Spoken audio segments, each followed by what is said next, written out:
Alors 90%, c'est le pourcentage qui a fait passer le choix du vote oui. Je rappelle que ce résultat est provisoire. Il a été annoncé en début de soirée par le président de la CONEREC, qui est l'organisation en charge de ce référendum. Là, les nouvelles sont accueillies de façon, disons, joyeuse par le camp du oui, qui a été dirigé par le Premier ministre du gouvernement tchadien, M. Saleh Kebzabo. Donc le camp du oui est joyeux, content et exprime sa joie. Le camp du non, qui est porté par l'un des leaders du camp fédéraliste, M. Jassra, Nasra plutôt, qu'on a eu tout à l'heure, juste à la proclamation des résultats, il s'est montré, disons, fair play et a accepté le résultat.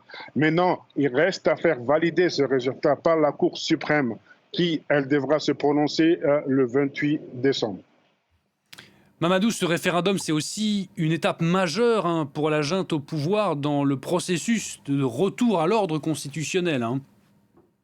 Tout à fait. C'est même une des obligations pour le retour rapide à l'ordre constitutionnel. Cela a été consigné dans les recommandations du dialogue national inclusif qui s'est tenu en 2022 et qui exige qu'il y ait des étapes clés, notamment le vote d'une nouvelle constitution. En l'occurrence, le gouvernement a présenté une constitution qui défend la forme de l'État unitaire dans une sorte de formule décentralisée.